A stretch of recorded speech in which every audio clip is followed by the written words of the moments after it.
from WCI3 Plus. With your host, Kevin Lighty, this is Behind the Forecast. Hey, what's up, everybody? I'm WCA3 Chief Meteorologist Kevin Lighty. There you go. And don't forget to give me a like and a follow right up here. Any of the social media pages. Love to stay connected with you guys. And thanks for joining me again here on another edition of Behind the Forecast as we go a little deeper, dig a little deeper into the topics of the meteorological world. And a little bit later in the show, interesting topic, storm anxiety. Are you scared of storms, tornadoes, winter storms? Do you just get that, pit in the, in the bottom of your stomach there and you just, you fear when there's the chance for thunderstorm, even just a thunderstorm? Got you covered. The National Weather Service in Lincoln has been putting together a storm anxiety webinar. Rebekka Copple there doing a great job, and she is going to join us to talk about the program and some things that have kind of come out of this and how maybe you, if you've got some storm anxiety, can kind of help things out with you or the kids and whatnot. So that's coming up in the second half of the show. But as always, we start the show off first with our viral weather videos of the week. Here we go from 5 to number 1. Number 5, how about this? A little frozen water tower action for you. This is New York City. That's right. So I know a lot of you are going, wait a second, water tower on top of a building? Yes, in New York City, they actually put these little smaller water towers there to help sustain the water in like an apartment building. And so they put them on top there, and there it was, frozen over. Water spurting from a rupture, from the water tower there, and yep, it froze over. So there you go. Oh boy. Now they've got to go up there and basically dismantle the water tower and whatnot. So, woo. Wouldn't want to be living in that apartment complex. Look at this video. Watch this. Collapse of the roof. Watch. Whoa. Saline County, Arkansas. Fairgrounds. This is their fairgrounds, okay? You can see the stands there and the metal bleachers, and boom, the structure comes down due to the weight of the snow. They got several inches of snow there, and the weight of the snow was just too much for that structure there, and it collapsed under that sleet and snow and ice that they had. So here we go again. Whoa, look at that. So obviously going to take some time for them to clean that up here in the weeks and months to come. One more time for you. Got to be careful there. The weight of snow can be really heavy. Video number 3. This is going to take a little bit to get to here, but oh boy, scary situation. A semi-truck stuck on some train tracks, and yeah, you can about guess what's about to happen here. This is in North Carolina, Gaston County. There's the semi-truck. You'll see it. Boom. And it gets just demolished. Just, bad news bears there. Luckily, nobody was hurt, but a big collision there. They just got stuck on the truck. There wasn't a trailer on the back of it there, but still, man, trains, don't want to mess with those. Those things are not stopping for hardly anything. Or they can't stop because of just the momentum and weight behind them. It takes them a while. So that semi-truck, oh boy. Speaking of other cars here, obviously, I guess you'd rather have this than have it get, demolished by a semi-truck. But look at this car in Philadelphia. It is completely iced over. Philadelphia got 9 inches of snow last week, and city crews out there, plowing along the sides of the streets. But that's where some people have to park their cars and whatnot. Well, they're not getting to them here until that ice kind of melts away, and some of these vehicles just encased in this ice. Pretty wild stuff there, as you can see coming out of the Philadelphia area. Let's give you another shot of that other car there. Look at that thing. That Hyundai, a little issue. I like how they put the windshield wipers up. Their windshield wipers were up on their vehicle, but not going to matter. All right, video number 1 this week. Kind of cool. How about a fancy igloo in Louisville, Kentucky? Family decided, all right, we're going to build this thing. It took them 5 days to build it. They had to wait for dozens of pans filled with water to freeze over before they could start, but then they go. They went after it. The igloo stands about 6 to 7 feet tall, and obviously you can stand in there. I love the colors of this. They said they want to build an even bigger one next year, but that is a pretty cool looking igloo. Always wanted to do that when I was a kid. Never was much of an engineer, though, so missed out on that. Cool stuff there. I'm sure the kids in the neighborhood loved it. All right. Second part of the show is coming up. Rebekka Copple, National Weather Service, Lincoln, Illinois, storm anxiety. Are you scared of storms? Would you like to learn some tips and things to maybe help you the next time that severe weather is on the horizon? And we're going to dive a little bit deeper into that and see what she has to say. Maybe it'll help you. If it didn't help you, maybe it'll help a friend or family member of yours that may be scared of storms. So we'll talk to her and get a little bit more insight into that. We hope you guys stick around. We've got much more of the show that is coming up here. You know the drill. It's Behind the Forecast, and we'll be back after the break.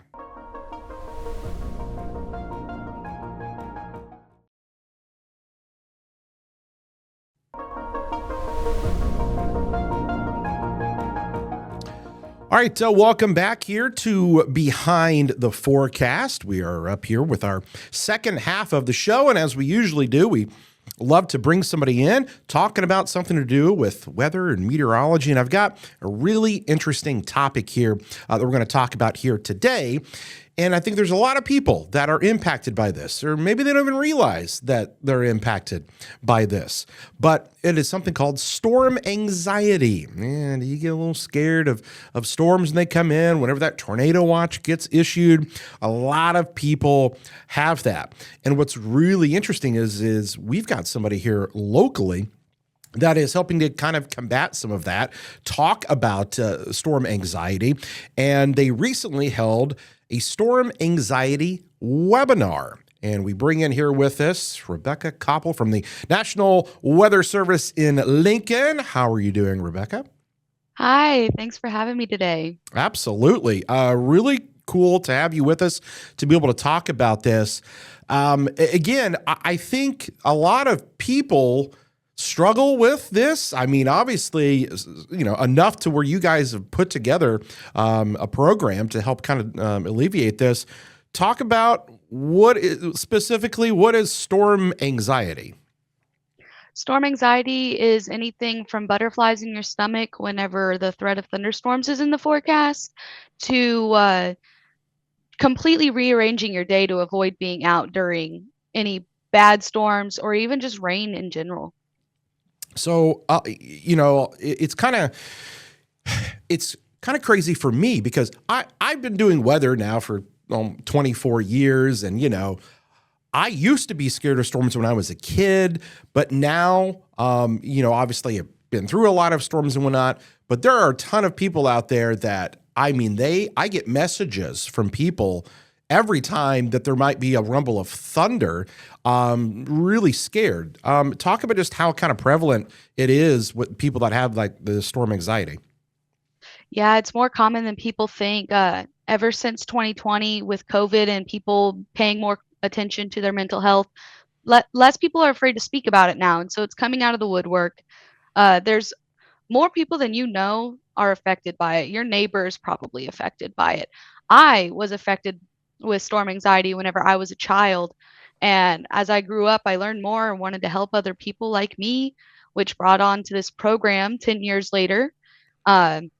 So storm anxiety is more prevalent than most people believe it is. So recently you guys held the storm anxiety webinar. How long have you been doing that for? And talk a little bit about what that was. Yeah, so this is our third annual storm anxiety webinar that we put on at the end of January. We had our record amount of people, 243 people attended live, plus 200 more that have watched the recordings so far.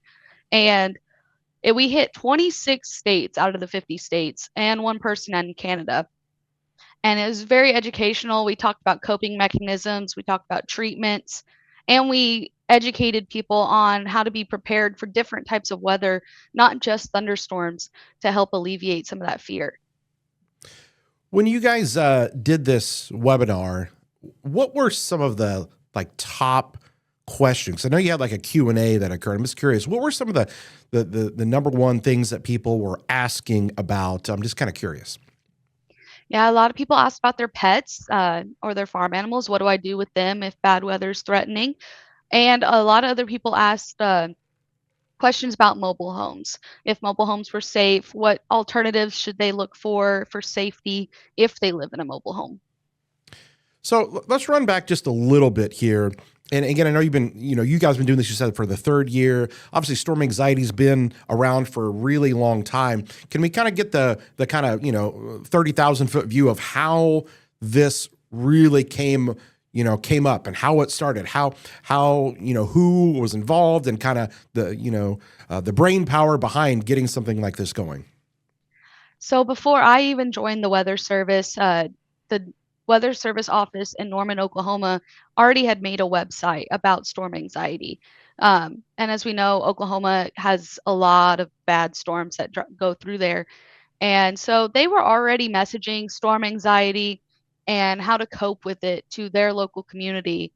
Um, Whenever I joined the Weather Service in 2022, I kind of made it my life's mission to expand on that. So even though several offices had already adopted the website, I brought the website here to Central Illinois and made it bigger. I decided I'm going to do a webinar. I'm going to answer these questions. Uh, if anything, I'm going to help at least one person alleviate their fears. I mean, I think it's really cool because, like you said, just how many people probably are impacted by this, and like you said, maybe a little too scared or embarrassed to talk about it. What has been the response here in the years you've been doing this from people after kind of going through your webinar? Yes, the response to the webinar and to the program itself has been overwhelmingly supportive. So many people have told me that the webinars have given them excellent coping mechanisms and ways to move forward. And we like to say, don't be scared, be prepared. And the more you learn about it, the less afraid you're going to be. And it's been amazing to see the comments that come in of how we've helped them so far. What are some of the specific things that people are scared of? Are you hearing a lot of people being like, I'm scared, tornadoes specifically? Are they scared of lightning? Are they scared? Like, what are some of the, I guess, the top things that people really are kind of bringing to your attention as to this is what I'm really scared about and what I want to learn more about? Yes, the top two things that I've seen is ice and tornadoes, with tornadoes being number one. However, I've seen fears from anything from just clouds and raindrops all the way to hurricanes and landslides and flooding, but the top ones definitely are tornadoes and ice. Yeah, I think a lot of people can relate to that. I don't know who doesn't, like tornadoes or,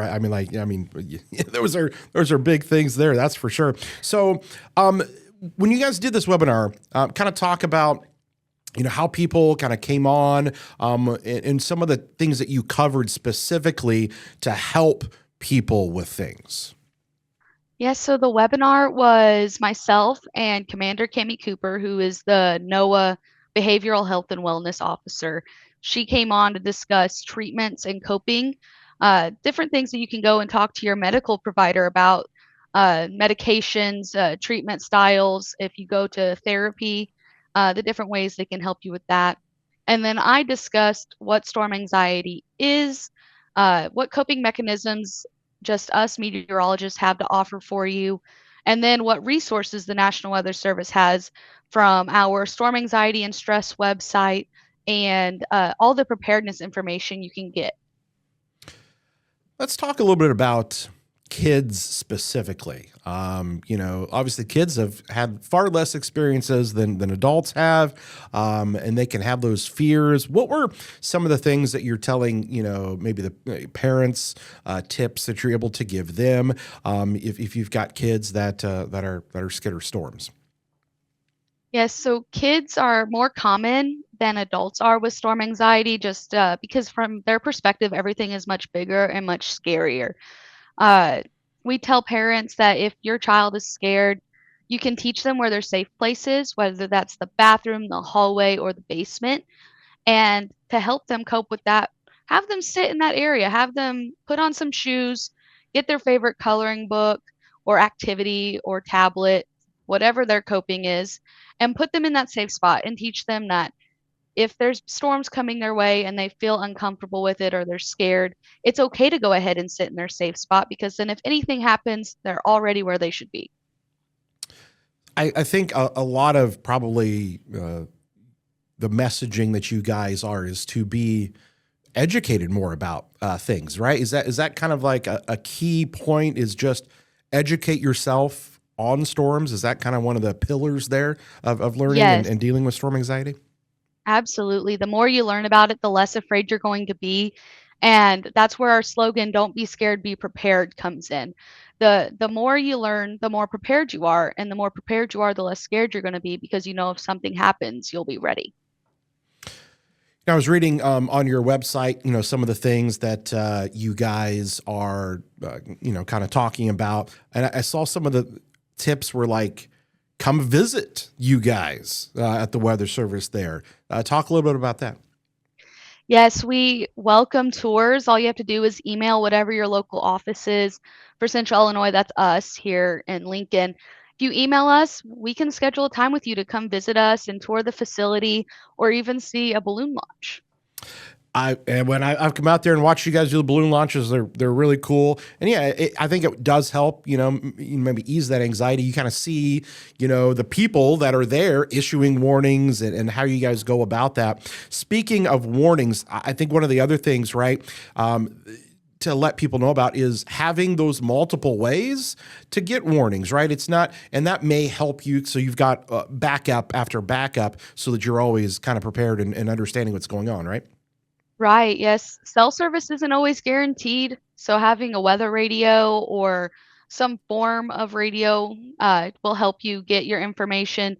Sometimes your battery dies, so making sure that you have 2 or 3 ways to get those warnings is just a redundancy to make sure that if something dies, you've got another way. You talked a little bit about people that have the anxiety. A lot of people live in mobile homes because, well, we talk about it all the time. Mobile homes, the worst place you can be for a tornado. How do you kind of navigate that with people that live in mobile homes, don't have a place to go per se, and there's sometimes people that don't leave kind of thing, it's kind of like that, catch-22 that you got some people that, I'll stay here, and people that are scared. And how are you kind of dealing with people that bring that up as something that they're dealing with? One way is if you live in a mobile home and you don't have a shelter nearby or somebody with a basement, the next best thing that we suggest is finding the local community library or church or gas station, restaurant that will open its doors in case of emergencies like that, to give you somewhere safe to shelter during really bad storms. I know growing up, I grew up in mobile homes, I grew up in manufactured homes. We always found a neighbor that had a basement and made sure we were on good terms with them so that if something did happen, we had somewhere safe to go. The other thing that I was reading was about how people have the anxiety when they have to drive and travel. I've got, doctor's appointment today. I've got to be on the roads, and then not, feeling that they're getting all the information that they need when they're traveling. Talk a little bit about what you're telling people when it comes to traveling and having that anxiety. If you're on the road, stay up to date with the most recent forecast information from the Weather Service office that you'll be driving through. Say you're leaving Champaign and you're gonna go down to Carbondale, Illinois, which is far south. Uh, Look into the Paducah office. They're going to give you the most recent updates. Another way is to make sure you have an app that has a radar on it. Um, Trust your local television station and get their app and follow their updates that come out. And then if you are traveling and you get caught in the middle of a storm, the best thing you can do is to pull over and hunker down, or find the best option is to find the next closest gas station or restaurant to pull over at to take shelter in. And I'm sure you guys always, get asked these questions too. I get them all the time. Anytime there's bad weather or a snowstorm coming in, it's, how do I know that I need to change my plans, that I should not be out traveling, that, I need to kind of deviate from what I was going to do. We get asked that a lot. I know you guys do too. Kind of talk about when it is time to maybe do something different. To know whenever you should change your plans is trust your gut. If what you're seeing in the weather forecast is making you uneasy, go ahead and to change those plans. Especially if there's an ice storm coming, you're not quite sure how the roads are going to be. It's always best to be safe. Even if some people see it as an exaggeration, it's not going to be that bad. You're overdoing it. Don't worry about the other people. If it's something that's going to make you feel more comfortable by staying home or changing the day of your plans, that's when you should know to change it. I guess talk a little bit about how far we've come in terms of warning. When there is bad weather, like we know a lot of times several days in advance, whether it is a snowstorm or an ice storm or a tornado severe weather event, we've gotten a lot better and have that longer kind of duration of a heads up, so to speak. Talk about how things in 2026 compared to 1996 are vastly different in terms of that warning and kind of watch process. Yes. So leading up to events, we've got modeling that has improved so much in the last 20, 30 years. And with this new modeling, we can see 3 to 6 days in advance that a major system is going to come through, whether that be severe weather or winter weather. And once we're about 3 days out from any event, we usually have a pretty good idea of what is going to happen. And that's when people should start making their plans, changing their plans, making sure that their emergency kits are good to go. Uh, that way they have 3 days in advance notice. And then whenever it comes to the day of, they're prepared, they're ready. And if they needed to change any of their plans, they would have already. Here's a question for you. So obviously we work in close conjunction with you guys. You guys are ones issuing warnings. We're kind of a megaphone out there to get the information out to people.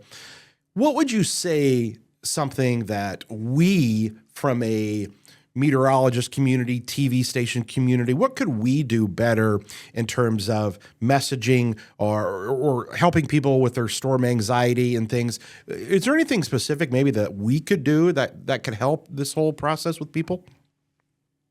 I feel like we are already a really great team getting that messaging out there. You and I alike, we're kind of combating those social meteorologists that kind of blast the worst case scenario all the time. So we're already fighting against that together. The best thing we can do is just to keep putting the truth out there and keep educating the public about the difference between an accurate forecast and a hyped forecast. Yeah, that's such a great point. And I think maybe that is even where additional storm anxiety comes from, is people finding these scare posts, these hype posts that are built to instill fear in people, right? And I think that really is a huge thing here in 2026, right? Yes, information overload is never a good thing.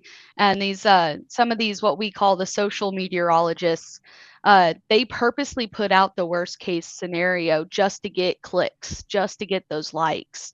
So knowing who is out there giving you accurate, honest information is the most important thing. So as people, and we've got a couple minutes left here before we wrap up, somebody's watching this here, they've got that anxiety still, want to know some more about it. What would you tell somebody that's watching here to maybe help them out? Yes, if you want to learn more, you can come to our website, weather.gov/ILX. And at the bottom of that website, you'll find a link to our storm anxiety and stress website, which is where you'll find the recorded webinar and the slides, along with coping mechanisms and advice from your local meteorologist. What's next for you guys in terms of you've done this now for a few years. I know you just kind of finished your one, but is there other things you're wanting to do in the future to build upon what you're already doing? Kind of, is there a roadmap to other things you're wanting to do? Yes, so we're going to continue doing this annual webinar, and Commander Cami Cooper and I are very excited for next year. We're already making plans to expand on it and make it more educational. And then we're hoping to one day make "Don't be scared, be prepared" a true slogan of the National Weather Service and have it be known by everyone, just like "Turn around, don't drown." I love it. I love it. That is a great one there. All right. Well, we're almost out of time. Rebekka, I really appreciate you jumping on here with us, talking about storm anxiety here, and hopefully we can continue to kind of help people out. And as always, you guys do a great job there at the Weather Service when it comes to forecasting. We appreciate everything you guys do over there. Yeah, thank you for having me today. All right. Thanks so much, Rebekka. All right, guys, that is going to do it for us here. We are wrapping things up on another edition of Behind the Forecast. Really appreciate everybody tuning in here. I hope to catch you guys again next week, and we'll see you again next time.